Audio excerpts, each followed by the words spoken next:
Oke, halo Sobat Baper semuanya. Selamat datang di podcast Usir Baper. Diskusi ceria bareng perwakilan BKKBN Provinsi Banten. Luar biasa. Oke, bareng bersama saya Rizky Maulana yang pada kesempatan kali ini bakalan menjadi host untuk podcast perdana Usir Baper ini. Jadi Sobat Baper sekalian, kali ini kita bakalan ngenalin tentang BKKBN ya. Terutama di dalam podcast ini kita bakalan ngebahas lebih banyak tentang program-program yang ada di BKKBN Perwakilan, terutama buat sobat-sobat Baper semua yang belum tahu nih, seperti itu. Oke, kali ini Rizky sendiri tidak sendirian ya, kita kedatangan narasumbernya sangat luar biasa. Yang pertama ada Bapak Budi, tepuk tangan untuk Bapak Budi. Oke, dan yang kedua ada Kak Dinda. Luar biasa ya. Oke, mungkin sebelum itu kita lanjut ke LC Mil, kita perkenalan terlebih dahulu biar lebih dekat gitu kan ya. Ini ada Bapak Budi, silakan dari Bapak Budi dulu untuk memperkenalkan diri. Nama saya Budi Utomo dari bidang ketahanan keluarga yang menangani ataupun yang sebagai pengampu di bidang LC Mil. Oh, begitu. Iya. Oke, untuk selanjutnya dari Kak Dinda, silakan. Oke, perkenalkan nama aku Dinda Putri Puspita Devi. Saya Satgas Stunting dari Provinsi Banten, khususnya untuk Kota Tangerang Selatan, jadi technical assistant. Wow, luar biasa kedua narasumber kita, beri tepuk tangan ya. Oke, jadi kali ini kita bakalan tadi sempat disinggung juga oleh Pak Budi ya, teman-teman Sobat Baper semua. Kita bakalan ngebahas tentang LC Mil. Kira-kira Sobat Baper semua pada tahu nggak sih LC Mil itu apa sih? Nah, kalau misalkan belum pada tahu, tentunya kita mendatangkan narasumber yang luar biasa ini yang akan menjelaskan tentang LC Mil itu apa, bagaimana programnya, dan terus kira-kira sasarannya seperti apa dan bagaimana teknisnya kalau misalkan kita mau menggunakan aplikasi LC Mil. Oke, mungkin dari Bapak Budi ya. Kira-kira kalau untuk LC Mil sendiri ini seperti apa sebenarnya? Ya, jadi bagi yang mungkin belum familiar dengan LC Mil, sebenarnya LC Mil itu merupakan aplikasi bagi pendamping keluarga ketika melakukan pendampingan. Nah, dalam hal ini aplikasi yang digunakan itu untuk mencatat hasil pendampingan. Pendampingan untuk apa? Jadi yang kita tahu bahwa pada saat ini khususnya tahun 2020 sampai dengan 2024 sebagai RPJMN, kita itu sedang dalam upaya pencegahan penurunan stunting yang otomatis harus dilakukan upaya-upaya dalam rangka penurunan stunting, salah satunya melalui pendampingan. Nah, pendampingan itu kita catat tuh yang pakai aplikasi namanya LC Mil. LC Mil itu singkatan dari elektronik siap nikah dan hamil. Pada intinya adalah aplikasi itu mencatat semua perkembangan keluarga yang didampingi, khususnya yang beresiko stunting, seperti itu. Jadi secara garis besar seperti itu LC Mil. Jadi emang tujuannya adalah untuk intinya ya, mungkin memang LC Mil ini stunting ya, untuk penanganan atau pencegahan stunting. Iya, jadi untuk tool. Jadi kan kalau kita ingin melakukan pendampingan ataupun pengamatan, biasanya kan harus ada toolnya. Nah, kita itu punya. Jadi BKKBN itu menyediakan gitu. Itu sebagai nanti hasilnya itu bisa dilihat perkembangan dari percepatan penurunan stunting tersebut. Apakah pendampingan itu sudah banyak dan apakah itu berpengaruh pada penurunan stunting. Oh, begitu. Oke. Terus nih dari Kak Dinda sendiri, terutama dari Satgas ya, Satgas Stunting. Yep. Nah, untuk LC Mil sendiri, menurut Kak Dinda ya, kira-kira dalam penggunaannya sendiri, terutama kan Kak Dinda yang langsung turun ke lapangan mungkin ya, ya benar nggak sih? Benar. Nah, benar. Kira-kira itu keluarga-keluarga yang ada di sana, terutama calon keluarga ya, banyak nggak sih yang sudah menggunakan LC Mil dan kira-kira mereka sudah cukup paham atau belum seperti itu? Kalau tim pendamping keluarga ya semuanya sudah pakai LC Mil ya. Tapi kalau keluarga yang berisiko dia tidak menggunakan LC Mil. Yang pakai LC Mil tuh paling Catin ya, yang download LC Mil. Jadi ada 2 aplikasi tuh buat Catin sama buat TPK gitu. Nah, Catin tuh calon pengantin. Nah, kalau calon pengantin jadi selain mereka didampingin sama TPK juga, mereka juga harus download, karena nanti di aplikasi yang mereka download itu bakalan ada sertifikat layak nikah gitu. Jadi nanti kalau di Kota Tangerang Selatan itu harus dilampirin, baru nanti sama KUA diizinin nih nikah kayak gitu. Nah itu terus udah banyak sih yang didampingin lewat LC-Mil, banyak banget, dan jujur menurutku itu sangat-sangat bermanfaat ya buat kita sebagai TA khususnya di lapangan si LC-Mil itu, karena kita jadi bisa ngasih lihat data-datanya, segini loh yang daftar di LC-Mil, yang Catin segini, yang berisiko segini, yang ibu hamil tuh ada segini, segala macam, pokoknya semuanya itu bermanfaat buat kita kasih tahu ke para pemangku kebijakan kondisi di lapangan tuh seperti apa gitu. Berarti kalau misalkan Catin ini belum punya sertifikat LC-Mil, mereka bisa dibilang apa ya namanya, belum ideal untuk menikah seperti itu Kak? Atau emang nggak diperbolehkan gitu kalau misalkan nggak punya sertifikat LC-Mil?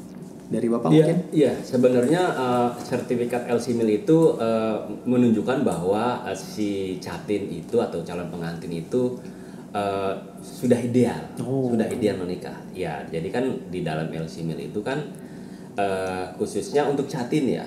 Jadi untuk Catin itu harus ada pemeriksaan secara kualifikasi, apakah si Catin itu layak menikah atau enggak, dari segi kesehatan, lalu dari segi fisik sudah cukup apa enggak, umurnya, lalu lingkar lengan, lalu HB-nya, itu kan yang harus dicek. Jadi dari situlah keluar semacam sertifikat atau rekomendasi bagi Catin untuk nikah. Kalaupun seandainya mungkin dia itu belum tidak keluar sertifikatnya atau tidak keluar pernyataan seperti itu. Nah, itu sebenarnya wajib bagi tim pendamping keluarga untuk mendampingi, dalam arti agar si Catin tersebut bisa dalam kondisi ideal dan akhirnya dia nanti layak nikah. Dan ini kan sebenarnya merupakan upaya kita bagaimana cara kita mencegah stunting itu nanti. Ketika nanti si Catin itu nanti menjadi pus, lalu dia punya anak, ya kita harapkan anaknya itu tidak kena stunting seperti itu. Jadi LC-Mil ya itu sebagai alat penapisan sebenarnya. Jadi kalau kata saya memang harusnya setiap individu khususnya Catin wajib melaporkan gitu, agar mereka bisa didampingi oleh tim pendamping keluarga. Nah, berbicara tentang tadi tim pendamping keluarga, pendamping keluarga itu emangnya seperti apa itu Pak? Iya, kalau tim pendamping keluarga itu merupakan pendamping bagi keluarga-keluarga, ya kita sebutnya itu adalah kader lah ya. Ya, jadi itu terdiri dari bidan, tim penggerak PKK, anggota tim penggerak PKK, dan satu lagi itu dari kader KB. Mereka itu bersama-sama mendampingi keluarga sasaran. Jadi mereka mendampingi, kita cek dari segi kesehatannya, lalu ekonominya, lalu kehidupan seperti apa, apakah mereka itu berisiko stunting atau tidak. Jadi intinya mereka lah yang sebenarnya punya andil besar ataupun sebagai ujung tombak dalam penanganan stunting. Jadi ketika ada orang yang berisiko stunting, nah wajib mereka itu mendampingi melalui LC-Mil itu. Seperti itu. Begitu. Ya. Oke, kalau dari Kak Dinda nih sebagai Satgas Stunting. Nah, kalau misalkan dari Satgas Stunting sendiri terkait dengan peran Satgas dengan LC-Mil ini bagaimana ya Kak ya? Oke. Jadi biasanya kita bakal ngerekap nih data-data yang udah di-upload sama teman-teman TPK ya. Kita tarik datanya, kumpulin. Nanti kita tahu nih wilayah mana yang banyak yang anemia, misalnya ibu hamil atau Catin yang anemia di wilayah mana yang banyak, kemudian di wilayah mana yang ternyata masih banyak yang berisiko atau enggak gitu. Jadi kita semuanya kesimpulannya tahu tuh di situ. Nah, nanti data-data tersebut bakal kita paparin di beberapa kesempatan, kayak misalnya rapat koordinasi di tingkat kota, terus ada juga mini lokakarya di kecamatan, terus ada juga rembuk stunting. Jadi di forum-forum itu tuh nanti data kita disampaikan gitu. Ini loh hasil temuan yang teman-teman kader lakukan di lapangan begitu. Hasilnya seperti ini. Nah, sebenarnya itu juga jadi bahan buat dikoreksi lagi kan. Mungkin ada sasaran yang misalnya dia nggak pernah ke puskesmas gitu, tapi sama temen-temen TPK kejaring nih gitu kan, berarti kan itu bisa jadi nambah sasaran puskesmas atau bahkan sebaliknya gitu. Jadi sama-sama saling koreksi terkait data tersebut. Terus nanti ujung-ujungnya ya buat kegiatan apa yang akan dilakukan di suatu wilayah itu berdasarkan data yang dikumpulkan oleh TPK gitu. Jadi kalau ternyata di wilayah itu masih banyak yang kek gitu, kurang energi kronis, berarti solusinya di sini PMT gitu kan. Di misal di kecamatan apa, di kecamatan Pamulang misalnya banyak yang kek, berarti harus digencarin lagi PMT buat ibu hamilnya misalnya kayak gitu. Terus kalau misalnya nanti di wilayah lain masalahnya beda, ya disesuaikan akhirnya intervensinya untuk wilayah tersebut apa, kayak gitu sih. Jadi buat kita TA benar-benar ngasih rekomendasi ke wilayah gitu dari hasil LCMIL tersebut gitu. Iya. Jadi mungkin kalau saya ingin menambahkan sebenarnya untuk LCMIL itu sangat berguna banget, baik secara pendampingan maupun dari hasil dari pendampingan itu sendiri melalui LCMIL. Jadi tadi disebutkan sama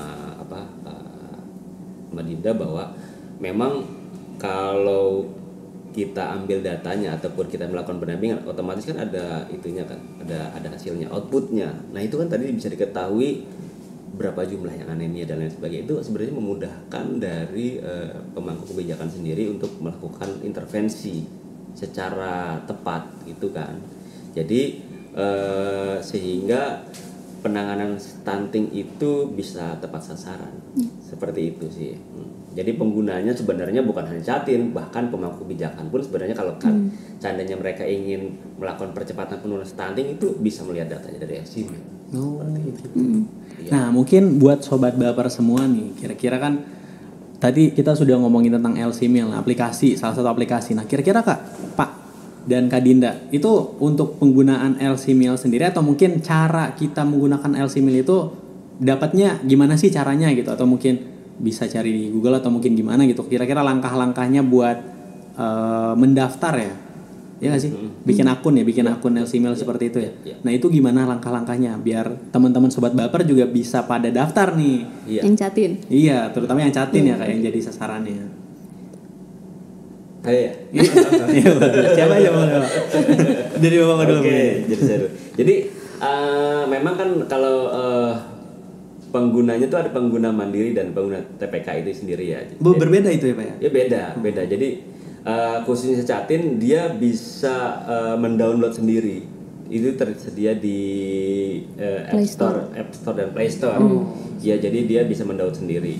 Nah, atau kalau seandainya dia butuh informasi terkait dengan LCMIL sendiri, dia bisa langsung datang ke kader, ke wilayah setempat gitu kan. Jadi dia nanti akan dipandu dalam pengisian LCMIL tersebut kan, perlu memasukkan tuh misalnya nama, nik dan lain sebagainya. Lalu misalnya dia kan butuh data-data terkait juga tentang lingkar lengannya, tinggi badannya, lalu misalnya HB-nya dan lain sebagainya. Itu kan perlu panduan mungkin ya. Jadi siapa tahu aja mereka nggak tahu dapat ini tuh dari mana gitu. Walaupun seandainya mereka bisa mendownload sendiri gitu kan. Jadi itu kan nantinya bisa dipandu oleh TPK. Jadi kalau menurut saya sih harusnya setelah mendownload itu juga ada TPK juga yang memonitor gitu. Untuk mendampingi. Iya, jadi untuk pengisiannya itu nggak salah, dan dia juga nggak main asal isi aja, karena itu kan harusnya ada dari rekomendasi atau keterangan dari dokter melalui pemeriksaan itu. Seperti itu. Oke. Kalau dari Kak Dinda? Yang penting lapor sih kalau mau menikah misalnya. Sebenarnya idealnya kan 3 bulan sebelum menikah ya lapor. 3 bulan ya? Pendampingan tuh 3 bulan ya sebelum menikah. Tapi ya banyak lah kasus-kasus yang tidak ideal gitu. Tapi kalau misalnya kita lapor ke Pak Lurah misalnya atau ke Pak RT, nanti pasti bakal dihubungin lagi ke TPK yang ada di wilayah gitu. Jadi yang penting mah lapor gitu. Nanti kalau misalnya ada butuh bantuan dari tim TPK bakal dihubungkan oleh tadi Pak RT, Pak RW, Pak Lurah, Bu Lurah gitu. Iya, betul sekali. Jadi artinya sebenarnya itu untuk aplikasi LCMIL ataupun untuk pemeriksaan itu memang ketika kita menikah sebenarnya idealnya 3 bulan harus sudah melapor dulu. Tapi kan kadang-kadang di lapangan kadang-kadang baru seminggu Besoknya juga iya, bisa besok nikah gitu kan. Jadi udah ngebet banget mungkin ya. Jadi kadang-kadang TPK juga kaget gitu kan. Ya kalau yang terjadi kayak gitu ya artinya ya sebenarnya sih kalau bisa ini makanya perlu dilakukan sosialisasi secara masif ya untuk memberitahukan kepada calon pengantin yang ingin menikah itu kalau bisa 3 bulan sebelumnya itu menghubungi pihak-pihak terkait khususnya TPK itu sendiri agar dilakukan pendampingan. Itu idealnya ya, idealnya. Jadi kita bisa melakukan pendampingan secara utuh.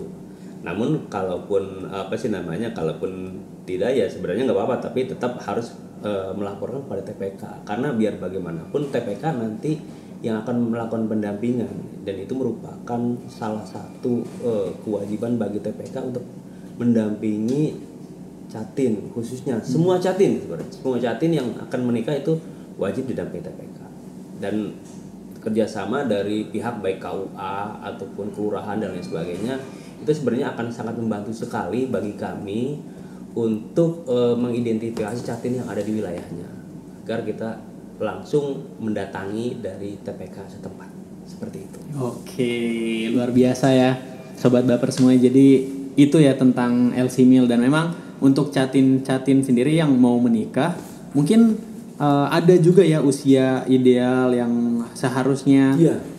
Ya itu berapa Pak? Kalau untuk perempuan itu minimal ya. Minimal Sobat Baper 21 tahun. 21 tahun Minimal. untuk perempuan. Untuk laki-laki minimal 25 tahun. Minimal 25 tahun. Iya. Minimal. Kadina, gimana umurnya Kadina?